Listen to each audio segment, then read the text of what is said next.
యాకోబు పత్రిక 4వ అధ్యాయము 7వ వచనము.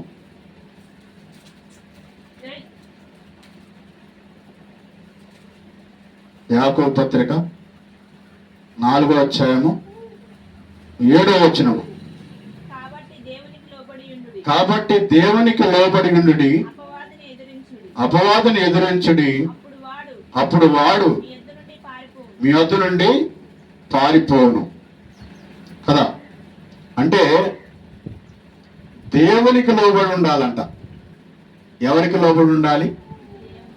దేవునికి లోబడి ఉండాలి. కాబట్టి దేవునికి లోబడి ఉండుడి, అపవాదిని ఎదిరించుడి, అప్పుడు వాడు మీ వద్ద నుండి పారిపోను. అంటే మొదటగా మనం ఫస్ట్ ఆఫ్ ఆల్ దేవునికి లోబడి ఉండాలి. ఎవరికి లోబడి ఉండాలి? దేవునికి లోబడి ఉండాలి.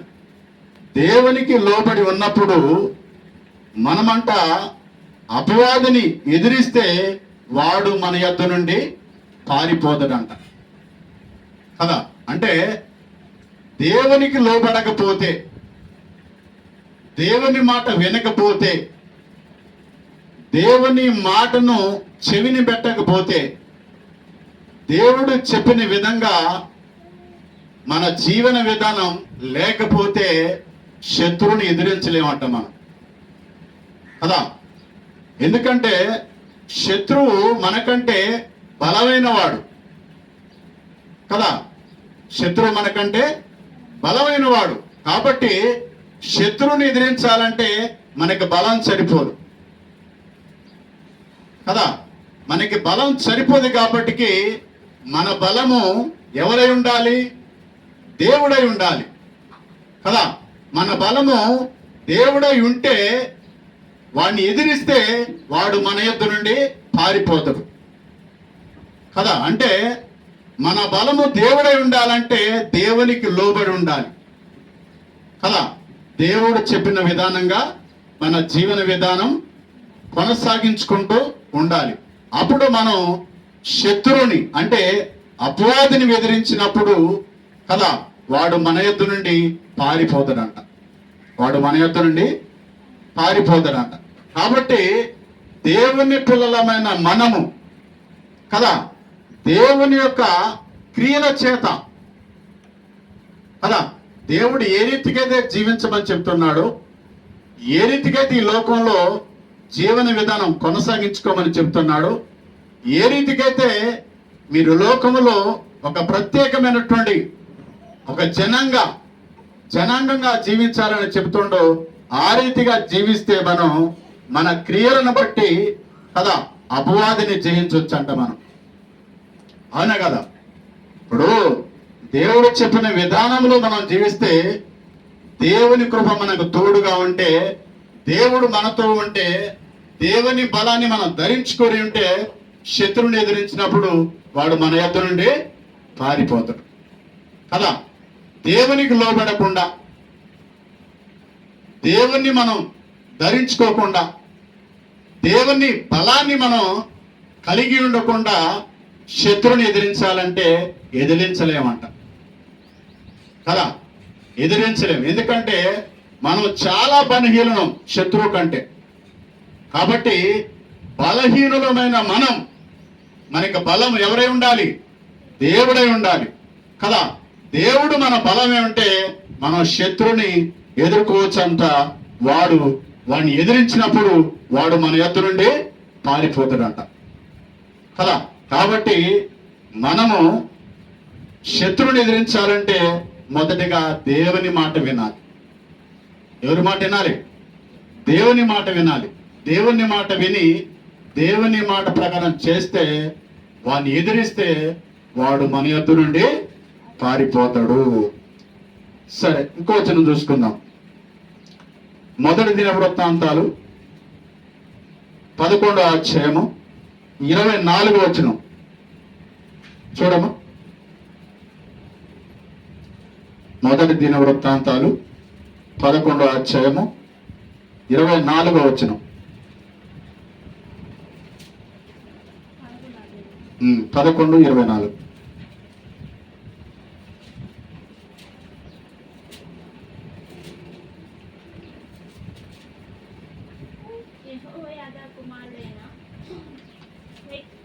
యెహోవా యెహోయాదా కుమారుడైన బెనాయా ఇట్టి పనులు చేసినందున ఆ ముగ్గురు పరాక్రమశాలులు ఘనత నొందిన వాడైను. అంటే ఎవరు అంటే దావీదు సైన్యములు పనిచేసినటువంటి సైన్యాధిపతి కుమారుడు కదా. ఎవరైనా దావీదు సైన్యంలో పనిచేస్తున్నటువంటి యెహోయాదా కుమారుడైన బెనియా కదా. ఈ బెనియా మంచి బలశాలి అంట. ఈ బెనియా మంచి శక్తివంతుడంట. ఈ బెనియా మంచి యోధుడంట కదా. ఒకసారి దావీదు సైన్యంతో కలిసి వెళ్తున్నప్పుడు ఆ తెల్లవారుజామున మంచు కురుస్తున్నప్పుడు ఆ మార్గ మధ్యంలో వారు ప్రయాణిస్తున్నప్పుడు ఒక గుహలో సింహం దాగి ఉన్నది.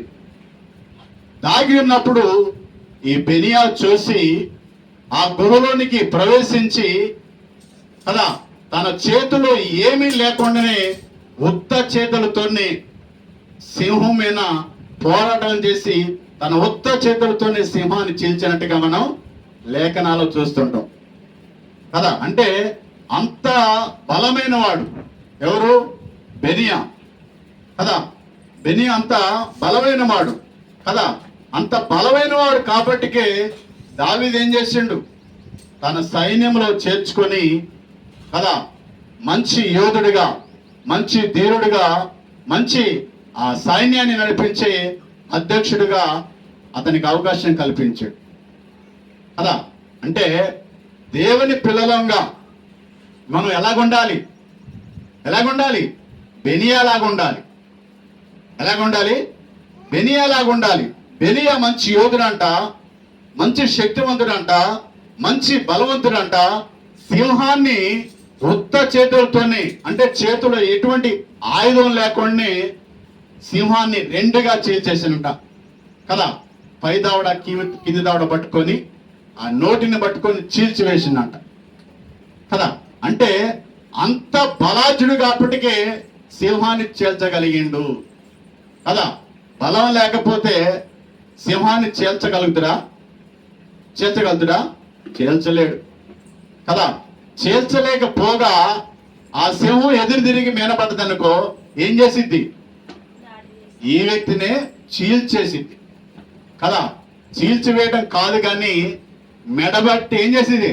రక్తాన్ని పీల్చివేసి చంపి అవతలకు పారేసింది కదా. అంటే సాతాను ఇక్కడ సింహం లాంటోడు. సాతాను అంటే మన శత్రువు ఎలాంటి వాడు? సింహం లాంటి వాడు కదా. సింహాన్ని ఎదుర్కోవాలంటే ఎంత బలం కలిగి ఉండాలి, ఎంత శక్తి కలిగి ఉండాలి కదా. ఎంత దృఢం కలిగి ఉంటే ఆ సింహం అయినా ఫైటింగ్ చేయగలుగుతాం మనం కదా. ఎంత బలం కలిగి ఉంటే సింహమైనా మనం ఫైట్ చేయగలుగుతాం కదా. అంటే మనం ఆత్మీయతలో అంత శక్తి కలిగి, అంత బలం కలిగి కదా, అంత దృఢంగా ఉన్నప్పుడే మనం శత్రువుని జయించగలుగుతామంట కదా. అంటే ఆత్మీయతలో యొక్క ఆత్మీయ జీవితంలో శక్తి కలిగి, బలం కలిగి కదా దృఢంగా ఉండాలంటే ఏం చేయాలి? మనం ఏం చేయాలమ్మా? మంచిగా నిద్రపోవాలి కదా.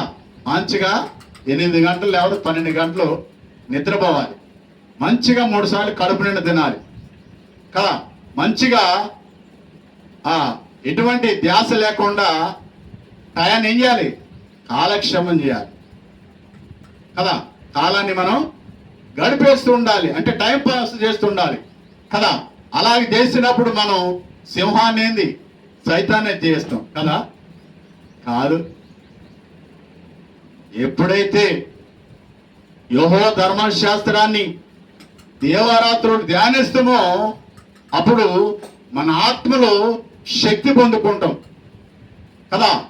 ఎప్పుడైతే మనం ప్రార్థనా జీవితం కలిగి, ప్రార్థనా శక్తి కలిగి, ప్రార్థన బలం కలిగి ఉంటామో అప్పుడు శత్రువుని మనం జయించగలుగుతాం. అలా శత్రువుని జయించాలంటే వాక్యాన్ని కలిగి ఉండాలి కదా. వాక్యం చేత మన యొక్క హృదయాన్ని నింపుకోవాలి కదా. ప్రార్థనా జీవితం కలిగి ఉండాలి. ప్రార్థన శక్తి కలిగి, ప్రార్థన బలం కలిగి ఉన్నప్పుడు శత్రువుని మనం ఓడించగలుగుతాం కదా. ప్రార్థనా జీవితం లేకుండా, వాక్య ధ్యానం లేకుండా కదా, లోకానుసారమైనటువంటి ఆలోచన విధానంతో మన జీవితాన్ని కొనసాగింపు చేసుకుంటే కదా, శత్రువు చేతిలో మనం ఎలా ఓడిపోతాం? చిత్తుగా ఓడిపోతాం కదా. చిత్తుగా ఓడిపోతాం. అప్పుడు సైతాను చేసినటువంటి ఆ ట్రిక్లు ఏంటంటే, మొదటగా శరీరాన్ని బలహీనపరుస్తుడు. వాడు ఏం చేస్తాడు? శరీరాన్ని బలహీనపరుస్తుడు. శరీరం బలహీనమైనప్పుడు నువ్వేమీ చేయలేవు. ప్రార్థన చేయాలన్నా శరీరం సహకరించదు, వాక్యాన్ని చదవాలన్నా మనసు సహకరించదు కదా, దేవుని పని చేయాలన్నా కదా మనసు సహకరించదు, శరీరం నీకు సపోర్ట్ చేయదు. అప్పుడు ఏమవుతావు? దేవుని మీద ధ్యాస లేకుండా కదా, వాక్యం మీద ధ్యాస లేకుండా, ప్రార్థన మీద ధ్యాస లేకుండా ఏం చేస్తాం? కాలక్షేపం చేస్తాం కదా. మనకి ఇవ్వబడినటువంటి సమయాన్ని ఏం చేస్తాం? కాలక్షేపాన్ని చేసి కదా, మనకిచ్చిన సమయాన్ని మనం ఏమి చేయకుండా ముగించుకుంటూ ఉంటాం కదా. అలాగున్నప్పుడు మనము మన యొక్క ఆత్మీయ జీవితంలో మన శత్రుని జయించినట్ట, శత్రువు చేతులు ఓడిపోయినట్ట? ఓడిపోయినట్టే కదా. ఇక్కడ బెనియా దావీదు సైన్యంతో వెళుతున్నప్పుడు ఆ మార్గ మధ్యములు, ఆ తెల్లవారుజామున ఆ మంచు సమయంలో కూడా ఆ గుహలో ఉన్నటువంటి సింహాన్ని చూసి సింహం మీద పడి ఉత్త చేతులతోనే బెనియా సింహాన్ని చీల్చినట్ట కదా. ఎంత ధైర్యం ఉంటే సింహం దగ్గరికి వెళ్ళాలి, అందులో గుహలోకి మరి కదా. గుహలోకి పోతే ఎటన్నా పారిపోవడానికి అవకాశం ఉంటుందా? తప్పించుకోవడానికి అవకాశం ఉంటుందా? ఉండదు. ఎందుకంటే గుహ అంటే ఇరుకైన ప్రదేశం. అది గుహ అంటే ఇరుకైన ప్రదేశం. ఎటు తప్పించుకోవడానికి కానీ పారిపోవడానికి కానీ ఎటువంటి అవకాశం ఉండదు. అలాంటి గుహలోనికి పోయి బెనియా దావీదు వలె కదా, దావీదు వలె సింహం మీద పడి సింహాన్ని చీల్చివేసిందంట. దావీదు కూడా చీల్చండా లేదా? దావీదు వలె బెనియా కూడా సింహాన్ని చీల్చివేసిందంట కదా. అంటే అంత ధైర్యం ఉండాలి మనకి కదా. శత్రువుని గెలవాలంటే మొదటికి ఏముండాలి? మనకి ధైర్యం ఉండాలి, తర్వాత బలం ఉండాలి, తర్వాత శక్తి ఉండాలి కదా, తర్వాత ఏముండాలి? జ్ఞానం ఉండాలి కదా. యుక్తి చేత గెలవాలి.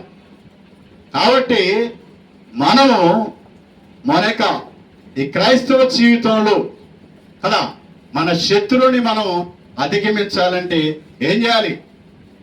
ఏం చేయాలమ్మా? బలము కలిగి, శక్తి కలిగి, దృఢంగా ఉండాలంట కదా. బలం కలిగి, శక్తి కలిగి, దృఢంగా ఉన్నప్పుడు నువ్వు శత్రువుని ఎదిరిస్తే వాడు నీ నుండి పారిపోతాడంట. ఎందుకు? నువ్వు వానికంటే బలంగా ఉన్నావు కాబట్టి, వానికంటే దృఢంగా ఉన్నావు కాబట్టి, వానికంటే శక్తి కలిగి ఉన్నావు కాబట్టి, వానికంటే జ్ఞానం కలిగి, సమస్ఫూర్తి కలిగి, మెలకుగా ఉన్నప్పుడు కాబట్టి వాడు గ్రహించి ఏం చేస్తాడు? నీ వద్ద నుండి పారిపోతాడంట కదా. అలా కాకుండా నువ్వు అనాలోచితంగా శత్రువుని ఎదిరించాలని చూసాడు అనుకో కదా, ఏం చేస్తాడు? శత్రువు దాడి చేసి లోబర్చుకొని గాయపరుచుడంట కదా.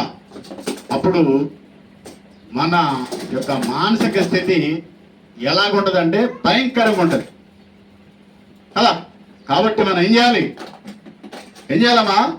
బలం కలిగి, శక్తి కలిగి, దృఢంగా ఉండి శత్రువుని ఎదిరించాలంట కదా.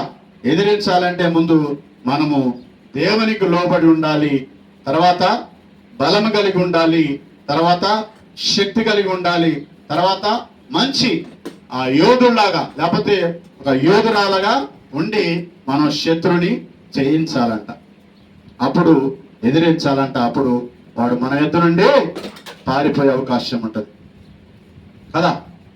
తర్వాత ఇంకో వచనం చూసుకుందాం. 1 కొరింథీ 3వ అధ్యాయము 5, 6, 7 వచనాలు 8 దాకా.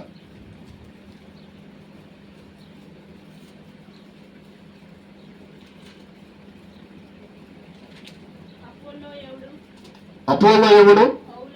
పౌలెవడు? పరిచారకులే కదా. ఒక్కొక్కరికి ప్రభు అనుగ్రహించిన ప్రకారము వారి ద్వారా మీరు విశ్వసించితిరి. నేను నాటితిని, అపోలో నీళ్లు పోసెను, వృద్ధి కలగజేసిన వాడు దేవుడే. అంటే పౌలు గారు చెప్తున్న మాట ఏంటంటే కదా, ఇక్కడ సంఘములలో కదా, సంఘములో విభేదాలు వచ్చినాయంట, సంఘములో విభేదాలు వచ్చినాయంట. ఒక్కొక్కరికి ప్రభు అనుగ్రహించిన ప్రకారం వారి ద్వారా మీరు విశ్వసించితిరి.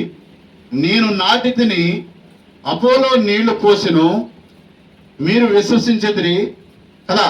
నేను నాటితిని, అపోలో నీళ్లు పోసెను, వృద్ధి కలగజేసిన వాడు దేవుడే. కాబట్టి వృద్ధి కలగ చేయు దేవుడే గాని నాటిన వారునైనను నీళ్లు పోసిన వారును ఏమీ లేదు కదా. అంటే ఒక వ్యక్తి దేవుని వాక్యాన్ని ప్రకటిస్తున్నప్పుడు కదా, విని విశ్వసించిన వ్యక్తి ఏమైతాడు?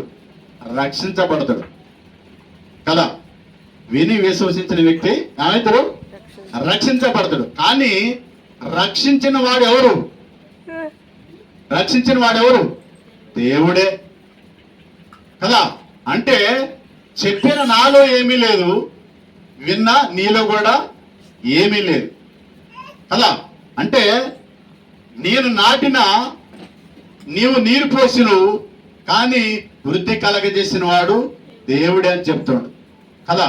అంటే పౌలు గారు నాటిండంట, పౌలు గారు నాటిండు, అపోలో నీళ్లు పోసిండు, కానీ వృద్ధి చేసిన వాడు ఎవరు? దేవుడే. అంటే ఒక వ్యక్తిని దేవుల్లో నిలబెట్టాలన్నా, దేవుల్లో స్థిరపరచాలన్నా, దేవుల్లో బలపరచాలన్నా, దేవుల్లో కొనసాగింపు చేసుకోవాలన్నా, దేవుని మహిమార్థమై వాడబడాలన్నా కదా, ఎవరి కృప ఉండాలి? దేవుని కృప ఉండాలి కదా. దేవుని కృప ఉంటేనే దేవుల్లో మనం నిలకడగా ఉండగలుగుతామంట కదా, నిలకడగా ఉండగలుగుతామంట. మనము ఎదుటి వారికి ఎంత చెప్పినా సరే, ఎదుటి వారికి మనం ఎంత చెప్పినా సరే, వారు ఆ మాటలేని విశ్వాసం ఉంచకపోతే, ఆ మాటలను వారు విశ్వసించకపోతే దేవుడు కూడా ఏమీ చేయలేడంట కదా. ఎప్పుడైతే దేవుని సువార్త ప్రకటించబడుతుందో, ఎప్పుడైతే దేవుని మాటలను అంగీకరిస్తావో, ఎప్పుడైతే దేవుని మాటలను విశ్వసిస్తావో, ఎప్పుడైతే మారు మనసు కలిగి మార్పు చెంది దేవుని వైపు తిరిగి నీ యొక్క పాపాల నిమిత్తం, పాప క్షమాపణ నిమిత్తం రక్షణ పొందుతావో కదా, అప్పుడు దేవుని యొద్దకు నడిపించబడ్డట్టు కదా. దేవుని యొద్దకు నడిపించబడ్డట్టు దేవుల్లో నువ్వు నిలిచి ఉండే అవకాశం ఉంటుంది. అవునా కదా. ఇప్పుడు చెబుతానికి చెప్తాం, వింటారా? అందరూ వింటారు కానీ విశ్వసించరు అలా. వినడానికి అనేకులు వింటారు కానీ విశ్వసించేవారు కొద్దిమంది కదా. ఆ కొద్ది మందిలో కూడా దేవుని కృప ఉంటేనే, దేవుని కృప లేకపోతే ఏ వ్యక్తి కూడా దేవుళ్ళు నిలిచి ఉండలేదు కదా. అందుకే పౌలు గారు అంటున్న మాట ఏంటంటే, నేను నాటిన అపోలో నీరు పోసిండు. నాటిన నాలో ఏమీ లేదు, నీరు పోసిన అపోలో కూడా ఏమీ లేదు, కానీ వృద్ధి చేసిన వాడు ఎవరు? దేవుడే కదా. మన యొక్క ఆత్మీయ జీవితాన్ని వృద్ధి చేసేది ఎవరు? దేవుడే. ఎలాగా? తన వాక్యం చేత మనల్ని వృద్ధిలోకి నడిపిస్తాడు కదా. తన యొక్క వాక్కు చేత మనల్ని వృద్ధిలోకి నడిపిస్తాడంట. అప్పుడు మన ఆయుధం ఆత్మలో దినదినం వర్ధిల్లుతూ ఉంటాం కదా. కాబట్టి మనుషుల్ని ఆధారం చేసుకోవద్దు కదా, మనుషుల్ని ఆధారం చేసుకోవద్దు. కాబట్టి శత్రువుని ఎదిరించాలంటే దేవుణ్ణి ఆధారం చేసుకోవాలి, దేవుని వాక్యాన్ని ఆధారం చేసుకోవాలి కదా. దేవుని వాక్యాన్ని ఆధారం చేసుకున్నప్పుడే మనం శత్రుని జయించగలుగుతాం కదా. ఎందుకంటే అపోస్తలుడైన పౌలు చెప్తున్న మాట కూడా అదే. నాలో ఏమి లేదు, నేను విత్తిన నాలో ఏమి లేదు, అపోలో నీరు పోసిండు, అపోలోలు కూడా ఏమి లేదు, వృద్ధి చేసిన వాడు దేవుడే. కాబట్టి దేవునికి లోబడి ఉండండి కదా. ఎవరికి లోబడాలి? దేవునికి లోబడి ఉండండి. అప్పుడు అపవాదిని ఎదిరించండి, అప్పుడు వాడు మీ వద్ద నుండి పారిపోతాడు కదా. కాబట్టి ఎవరి మాట వినాలి మనం? దేవుని మాట వినాలి, మనుషుల మాటలు కాదు, దేవుని మాట వినాలి మనం కదా. ఇంకో వచనం చూసుకుందాం. యోహాను సువార్త 4వ అధ్యాయము 1 నుంచి 3 వచనాల వరకు.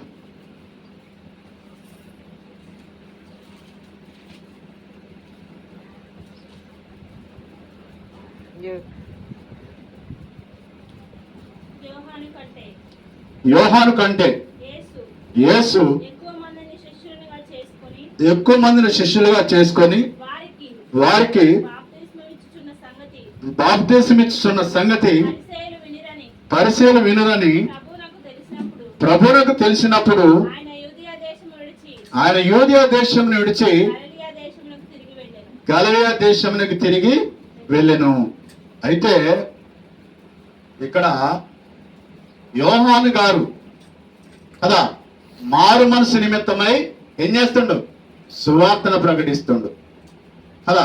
యోహాను ఇక్కడ మారు మనసు నిమిత్తమై సువార్తను ప్రకటిస్తూ అనేకుల్ని దేవుని రాజ్యములోనికి నడిపిస్తున్నప్పుడు కదా యేసు ప్రభువారు ఆ ప్రాంతాన్ని విడిచి వేరే ప్రాంతానికి కదా గలిలయ ప్రాంతానికి వెళ్ళి సువార్తను ప్రకటించినట్టుగా మనం ఇక్కడ చూస్తుంటాం కదా. అంటే ఒక వ్యక్తిని రక్షణలోనికి నడిపించాలంటే ఎలాగ నడిపించాలి?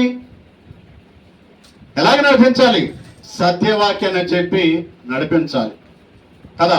సత్యవాక్యం చెప్పి నడిపించాలి. అంతేగాని వాక్యానికి భిన్నంగా మనం మాట్లాడటానికి లేదు. ఉందా? వాక్యానికి భిన్నంగా మనం మాట్లాడటానికి లేదు, వాక్యానికి భిన్నంగా బోధ చేయటానికి లేదు. కాబట్టి దేవుని వాక్యం ఏదైతే చెప్తుందో చెప్పిన దాన్ని తూచా చెప్పకుండా సత్యవాక్యాన్ని మనం ప్రకటించాలంట కదా. అలాగా సత్యాన్ని ప్రకటించినప్పుడు సంఘము కూడా సత్యములో ఏమైతే నిలిచి ఉంటది కదా. సత్యమునకు స్తంభమే ఉంటది సంఘం కదా. సంఘానికి ఏం బోధించాలి? మనం సత్యాన్ని బోధించాలి కదా. సత్యం అంటే నీ వాక్యమే కదా. వాక్యం ఏం చెప్తుందో ఆ చెప్పిన ప్రకారం మనం బోధ చేయాలంట కదా. అలా కాకుండా మనం ఉద్దేశపూర్వకంగా మన అవసరాలను బట్టి మన అక్కర్లను బట్టి మనకేదో కావాలని ఆశించి వాక్యాన్ని మార్చి మలుచుకొని చెప్పకూడదంట కదా. ఈనాడు చూడు, వాక్యాన్ని తనకు అనుకూలంగా కదా తనకి అనుగుణంగా మలుచుకొని చెప్తున్న వ్యక్తులు ఎందరో ఉన్నారు, లేరా? ఉన్నారు. కాబట్టి అలాగా చెప్పకూడదు, అది అబద్ధ బోధ అయింది కదా. వాక్యానికి భిన్నంగా బోధిస్తే అయితే అబద్ధ బోధ అయింది కదా. అబద్ధ బోధ చేస్తే కదా అబద్ధ బోధలు ఉన్న వారంతా కదా దేవుని రాజ్యములో హక్కుదారులుగా ఉంటారా? కాబట్టి దేవుని వాక్యం ఏదైతే ప్రకటిస్తుందో ఆ ప్రకటిస్తున్న దాన్ని మనం తూచ తప్పకుండా మనం పాటిస్తూ ప్రకటించాలంట కదా. అంతేగాని వాక్యానికి భిన్నంగా మనం చెప్పడానికి లేదని దేవుడు తన లేఖల ద్వారా మనకి తెలియపరుస్తున్నాడు కదా. పౌలు గారు చెప్పింది అదేగా. ఏం చెప్పిండు పౌలు గారు? నేను నాటితిని, అపోలో నీళ్లు పోసెను, వృద్ధి చేసిన వాడు దేవుడే కదా. కాబట్టి ఆ రీతిగా ఉండాలి. అపోస్తలులు ఏ రీతిగా అయితే బోధ చేస్తున్నారు, యేసు ప్రభువు ఎలాగైతే బోధించున్నారు కదా, ఆ బోధని మనం బోధించాలి తప్ప మరొక బోధన మనం తేగకూడదు, మరొక బోధన మనం ప్రకటించకూడదని దేవుని వాక్యం మనకి తెలియపరుస్తుంది కదా. ఉన్నది ఉన్నట్టుగా కదా, దేవుడు చెప్పినట్టుగా మనం బోధిస్తే కదా, అపవాది ఏమైపోతుందంట? పారిపోతుందంట కదా. మన యొక్క సొంత ఆలోచన కాకుండా, మన యొక్క సొంత విధానం కాకుండా కదా, మన సొంత జ్ఞానం కాకుండా దేవుడు చెప్పిన విధంగా, దేవుడు చెప్పినట్టుగా మనం బోధిస్తే అపవాది ఎక్కడి నుంచి ఏమైపోతాడు? పారిపోతాడు కదా. అలా కాకుండా వాక్యానికి భిన్నంగా మనం బోధిస్తే అపవాది వచ్చి ఏం చేస్తాడు? హక్కును చేర్చుకొని తర్వాత నరకాగ్లోనికి తీసిపోతాడంట కదా. కాబట్టి మనం సత్యవాక్యాన్ని బోధించాలి కదా. నిజమైన సేవకుడు ఎవరమ్మా? సత్యవాక్యాన్ని బోధించేవాడే కదా. దేవుని వాక్యమును ఉన్నట్టుగా చెప్పేవాడే దేవుని సేవకుడు కదా. ఇంకో వచనం చూసుకుందాం. మొదటి సమూయేలు 17వ అధ్యాయము 34వ వచనం చూసుకుందాం. 34.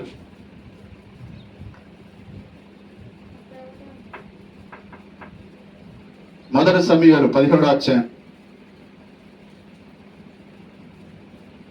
11వ అధ్యాయం 11వ అధ్యాయం 34 చూడు.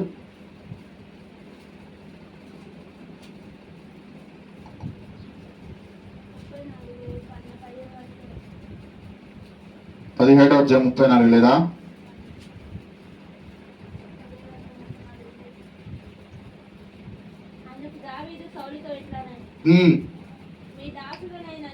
మీ దాసుడని నేను నా తండ్రి యొక్క గొర్రెలను కాయచుండా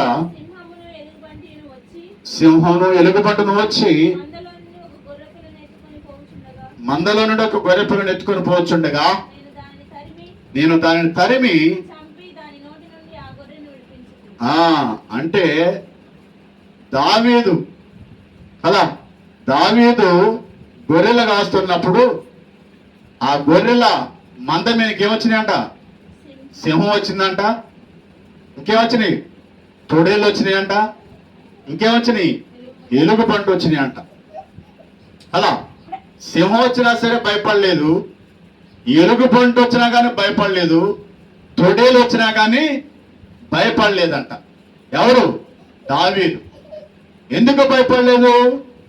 దేవుడు అతనికి తోడుగా ఉన్నాడు కాబట్టి, దేవుడు అతనితో ఉన్నాడు కాబట్టి కదా దావీదు భయపడలేదు కదా. ఎప్పుడైతే ఆ గొర్రెల మంద మీనికి సింహం వచ్చినా, ఎలుగుబంటి వచ్చినా కదా, ఇంకోటేంది ఎలుగుబంటి వచ్చినా సరే, సింహం వచ్చినా కానీ భయపడకుండా వెళ్ళి వాటిని ఒట్టి చేతులతోనే, అంటే చేతులు ఎటువంటి ఆయుధం లేకుండా వెళ్ళి వాటి మీద ఫైట్ చేసి వాటిని చీల్చివేసిందంట కదా. అంటే దావీదుతో ఎవరన్నారు?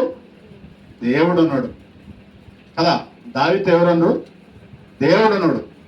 దావీదులో దేవుడు ఉన్నాడు కాబట్టి దేవుడు నాతో అన్నాడు అనే ఒక ధైర్యం కలిగి, నాలో దేవుని శక్తి ఉంది, నాలో దేవుని బలం ఉంది అని ఆ శక్తితో, ఆ బలంతో, దేవుని కృపచేత ఆ యొక్క సింహాన్ని, ఆ ఎలుగుబంటిని ఉత్త చేతులతోనే చీల్చివేసిందంట కదా. అంటే ఈ లోకంలో దేవుని పిల్లలుగా మనం జీవిస్తున్నప్పుడు కదా, అపవాది మనల్ని అనేక సార్లు ఏం చేస్తుంటది, శోధిస్తూ ఉంటది. శోధిస్తుందా? శోధిస్తుంటూ ఉంటది కదా. శోధిస్తున్నప్పుడు మనం ఏం చేయాలి? ఎదిరించాలంట.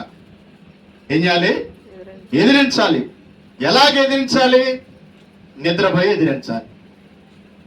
అంతేనా? ఎలాగ ఎదిరించాలి? మెలకువ కలిగి, ప్రార్థనా జీవితం కలిగి, ప్రార్థన శక్తి కలిగి, వాక్యం చేత పట్టుకొని దాన్ని ఎదిరించాలంట కదా. వాక్యాన్ని ఎప్పుడైతే నువ్వు చేత పట్టుకొని దాన్ని ఎదురిస్తూ అది నీ నుండి పారిపోద్దంట ఇక కదా. అది నీ నుండి పారిపోద్దంట. ఇప్పుడు గొలియాతు మీదకి దావీదు వెళ్ళినప్పుడు ఏం పట్టుకొని పోయాడు? కర్రను పట్టుకొని పోయాడు కదా. కర్రను పట్టుకొని పోతుంటే గొలియాతు ఏమంటాడు? నీ కుక్కన కర్ర తీసుకొని వస్తాను నన్ను కొట్టడానికి? నేనన్నా కుక్కను అనుకున్నావా? కర్ర తీసుకొని వస్తాను అని చెప్పేసి అంటాడు కదా. అంటే దావీదుకి చూడు, ఇప్పుడు ఒక కుక్కను కొట్టాలంటే ఏం చేస్తాం మనం? కర్రను తీసుకొని కదా, ఒక సురికేస్తాం, లేకపోతే కర్ర ఇసిరేస్తాం కదా, లేకపోతే బెదిరిస్తాం కదా. కర్ర చేతులు ఉన్నప్పుడు ఏమైతే కుక్క పారిపోద్ది. ఎందుకు? భయపడుతుంది. ఎందుకు? మన చేతిలో కర్ర ఉంది కాబట్టి ఆ కర్రతో కొట్టి చంపుతురేమని భయపడి పారిపోద్ది కదా. అలాగనే గొలియాతు దావీదు కర్ర చేత పట్టుకుని పోతుంటే భయపడ్డా లేదా? భయపడ్డాడు.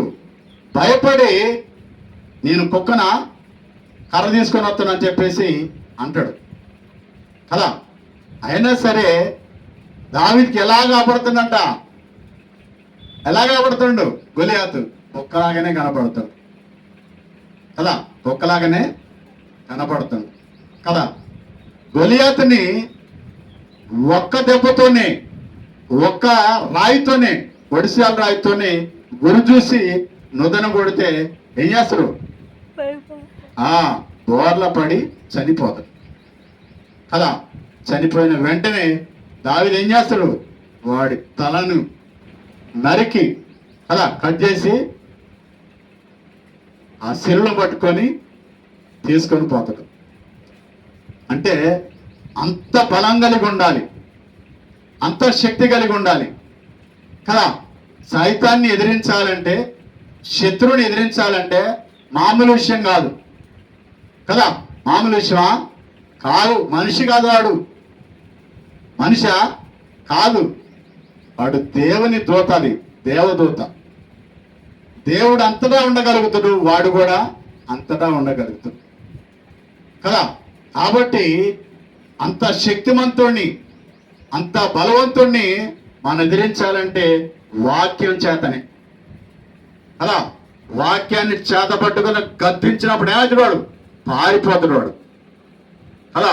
వాక్యం మనం హృదయంలో లేదనుకో, వాక్యాన్ని మనం చేతపట్టు లేదనుకో, మనకి ప్రార్థనా జీవితం లేదనుకో, వాడేం చేస్తాడు? దాడి చేస్తాడు కదా. దాడి చేసి లోపరుచుకొని బలహీనపరిచి కదా, తర్వాత నాశనం చేసి నిత్య నరకాగ్నిలోకి వాడు తీసుకొని పోయే అవకాశం ఉంటుంది కదా. కాబట్టి అపవాదిని ఎదిరించాలంట. అపవాదిని ఎదిరించాలంటే మన హృదయంలో ఏముండాలి? వాక్యం ఉండాలి కదా. మన చేతులు ఏం పట్టుకోవాలి? వాక్యాన్ని పట్టుకోవాలి కదా. మనం ఏం కలిగి ఉండాలి? ప్రార్థనా జీవితం కలిగి ఉండాలి కదా. అలాగ జీవించుకుంటూ మన క్రియలన్నింటినీ కూడా, మన ఆలోచనలు, మన తలంపులు, మన ఊహలు, మన ఉద్దేశాలు, మన ప్రేరేపణలన్నీ కూడా వాక్యం చేత సరి చేసుకొని, వాక్యానికి లోబడి, వాక్యం చేత పట్టుకొని మనం ముందుకి యుద్ధ రంగంలో ప్రవేశించినప్పుడు వాడు మన యొద్ద నిలవకుండా పారిపోతాడంట కదా. అంటే మన జీవితాన్ని సరి చేసుకోవాలి, వాక్యం చేత సరి చేసుకొని వాక్యానికి లోబడి వాక్యం చేత వాడిని ఎదిరించినప్పుడు వాడు పారిపోతాడంట. అలా కాకుండా ప్రార్థనా జీవితం లేకుండా, వాక్యం లేకుండా అనాలోచితంగా మన జీవితాన్ని జీవించుకుంటూ నేను అపవాదిని ఎదిరిస్తా అంటే ఎదిరించడం కాదు కదా, వాని చేతిలో దెబ్బలు తినే అవకాశం ఉంటుంది, గాయాలు పడే అవకాశం ఉంటుంది కదా, వాని చేత శోధించబడే అవకాశం ఉంటుంది, వాడి చేత తన్నులు తినే అవకాశం కూడా ఉంటుంది. కాబట్టి మనం జాగ్రత్తగా ఉండాలి. దేవుని పిల్లలంగా ఎలా ఉండాలి? జాగ్రత్తగా ఉండాలి. సరే, ఇంకొంచెం చూసుకుందాం. యోహాను పత్రిక 2వ పత్రిక 9-10 వచనాలు.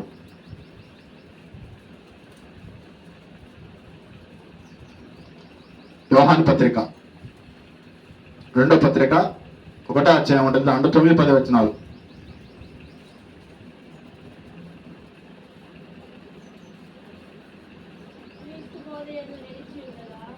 క్రీస్తు బోధ యందు నిలిచి ఉండగా దానిని విడిచి ముందునకు సాగు ప్రతివాడును దేవుని అంగీకరింపనివాడు, ఆ బోధ యందు నిలిచి ఉండేవాడు తండ్రిని కుమారుని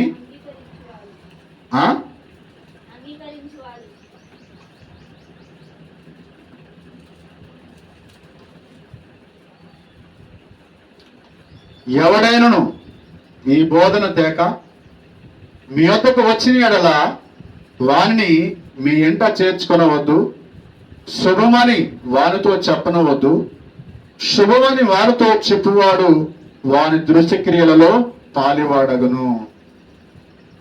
అదే చదివి.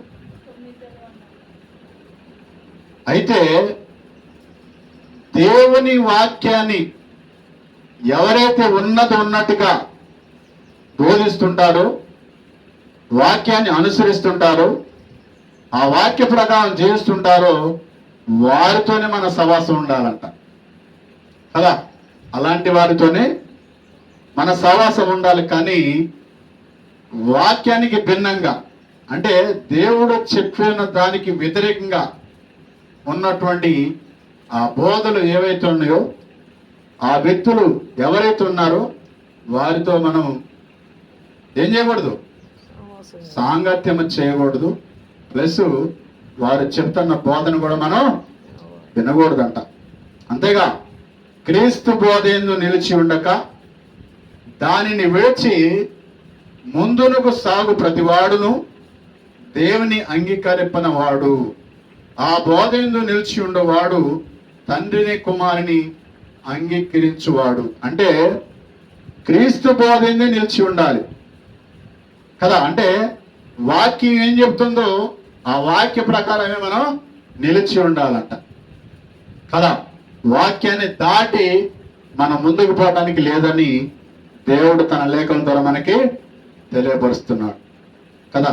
కాబట్టి దేవుని వాక్యాన్ని జాగ్రత్తగా పరిశీలించి గమనించి సత్యవాక్య ప్రకారమే మన జీవనాన్ని కొనసాగింపాలని తెలియజేస్తూ, అపవాదిని ఎదిరించాలంటే మనము ఏం చేయాలమ్మా?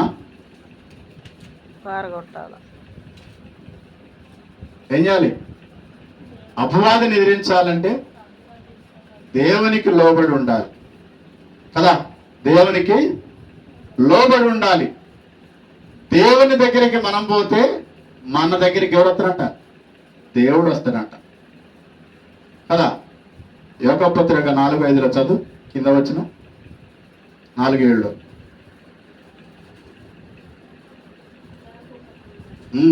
4:7 కింద వచ్చిన 8 వచ్చిన చూడు.